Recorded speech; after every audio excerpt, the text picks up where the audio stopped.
Assalamualaikum warahmatullahi wabarakatuh. Perkenalkan, nama saya Dafar Syakatur Rahman, NPM 020324 11106 dari Prodi Ekonomi Pembangunan kelas 3D. Di sini saya akan menjelaskan dua materi. Yang pertama tentang ekspektasi rasional dalam ekonomi mikro, dan yang kedua tentang pasar persaingan sempurna. Jadi saya akan menjelaskan materi pertama terlebih dahulu, yaitu ekspektasi rasional dalam ekonomi mikro. Teori ekspektasi rasional merupakan salah satu konsep penting yang banyak dibahas dalam literatur ekonomi mikro, khususnya dalam analisis perilaku konsumen dan produsen di bawah kondisi ketidakpastian. Berdasarkan berbagai kajian jurnal, ekspektasi rasional didefinisikan sebagai proses pembentukan harapan di mana pelaku ekonomi menggunakan seluruh informasi yang tersedia secara efisien untuk memprediksi variabel ekonomi di masa depan, seperti harga, pendapatan, dan permintaan.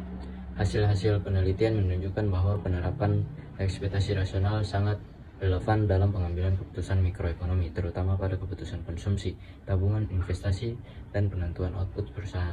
Dalam banyak model mikroekonomi, individu diasumsikan mampu mengantisipasi perubahan pasar dan kebijakan sehingga keputusan yang diambil mencerminkan optimisasi utilitas atau keuntungan secara rasional.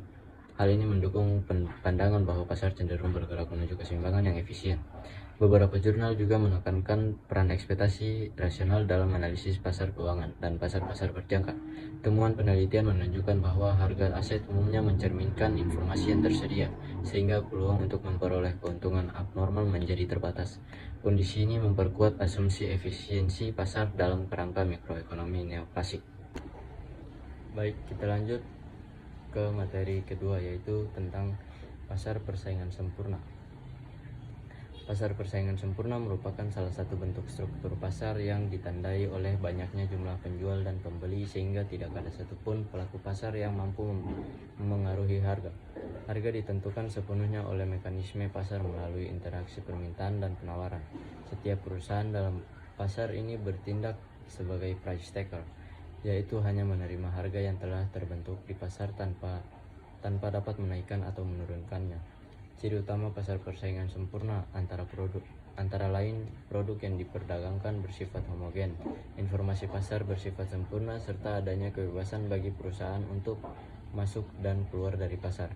Produk yang homogen menyebabkan konsumen tidak membedakan barang dari satu produsen dengan produsen lainnya. Informasi yang sempurna memungkinkan semua pelaku pasar mengetahui harga dan kualitas produk secara merata, sehingga tidak terjadi keunggulan informasi dalam jangka pendek.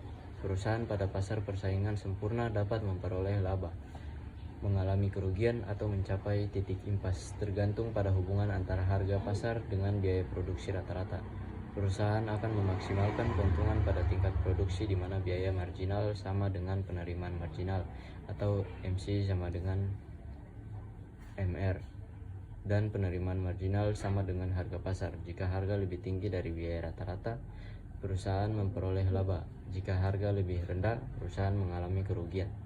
Namun dalam jangka panjang, kondisi pasar persaingan sempurna cenderung menuju laba normal. Baik, itu saja dari saya. Wassalamualaikum warahmatullahi wabarakatuh. Dengan ekspektasi rasional dan persaingan yang sehat, keputusan hari ini menjadi kunci keuntungan dan kesejahteraan di masa depan. Informasi yang tepat dan pilihan yang rasional membentuk pasar yang efisien serta mendorong hasil ekonomi yang optimal.